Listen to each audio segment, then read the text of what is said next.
Ever just wanted to tell a computer exactly what to do? Make it solve a problem or build something cool or just follow your instructions perfectly? Well, that's pretty much what programming is all about. And today, we're going to pull back the curtain and do just that. We're going to write your very first program using one of the most popular and I think one of the friendliest programming languages on the entire planet, Python. So, why Python? Of all the languages out there, why are we starting here? Because it's this awesome mix of being super powerful, but also really friendly and approachable, whether you're a total beginner or you've been coding for years. Let's find out what makes it so special.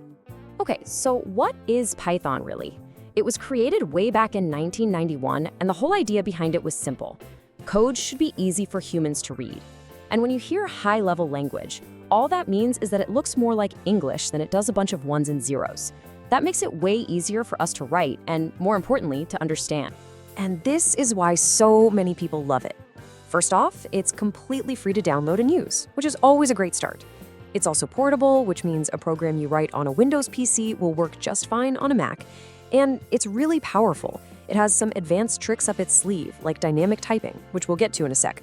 But maybe the best part? It's readable. You can express big ideas in just a few lines of code. Yeah, this quote really hits the nail on the head. At the end of the day, Python is all about helping you work fast and get things done. It's a tool made for builders and creators. All right, enough theory. Let's get our hands dirty. How do you actually talk to Python? It's probably a lot more straightforward than you think. So Python has this really cool feature called interactive mode. And you can think of it like opening up a direct chat with the computer. You give it one command, and it gives you a response right away. When you start it up, you'll see these three little arrows. That's the Python prompt. And that's basically the computer saying, okay, I'm listening. What do you want me to do? You could literally type 3 times 3 and press enter, and boom, it'll spit back the answer, 9. It's a real-time conversation. Now, to do anything really useful, we need a way to store information, to remember things. And for that, we use something called a variable. Honestly, the best way to picture a variable is just like a labeled box. So here, we've basically created a box, we've put the label X on it, and we've put the number 5 inside. And this is where we see one of Python's superpowers. It's called dynamic typing. So first, we put a number in our X box. Simple enough. But then, a second later, we can take that number out and put a piece of text into the exact same box. And Python is totally cool with that. In a lot of other languages, that would throw up a big error message. But Python's flexibility lets you just get your ideas out there and start building. It's pretty amazing. Okay, so we know how to store information. Now let's do something with it. It's time to write our very first real program, one that can actually make a decision on its own. We're going to tackle a simple, real-world problem. Just imagine a machine in a factory that weighs packages. Our program is going to look at the weight of each package and decide if it's too heavy, too light, or if it's just right. And here it is, the whole shebang. Now I know, it might look a little intimidating at first, but let's just walk through it.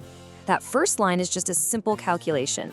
But the real magic, the part where the computer actually thinks, happens in these next few lines with that if statement. So think of this if-LFL structure like a series of questions. First, in step 1, the code asks, hey, is the weight more than 500? If the answer is yes, it prints its message and the program is done. If the answer is no, it just moves on to the next question in step 2. Okay, well, is the weight less than 100? And if that's not true either, it finally hits step 3, the else, which is basically the catch-all for everything else in between. And just like that, you've done it.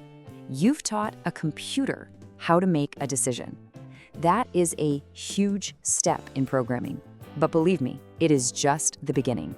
Let's take a quick peek at where this idea can take you.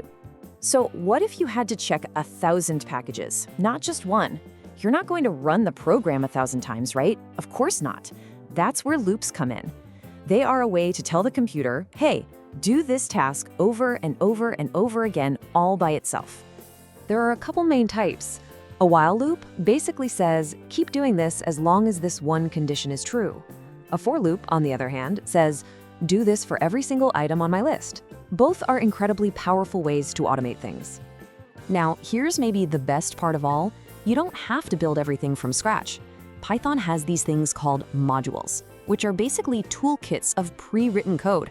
You can just import them into your program and give it instant superpowers. For example, let's say you needed to find the square root of a number. You could try to write all the complicated math code yourself, or you could just import the math module and this one simple line of code instantly gives you the answer. It's all about working smarter, not harder. And with that, you've really done it. You've learned the fundamental logic of your very first program. You didn't just type some code, you actually told the computer how to think. So now you've got this new skill, this new tool in your toolkit. You've seen firsthand how to make a computer think and calculate and decide. So the only real question left is, what problem are you going to solve first?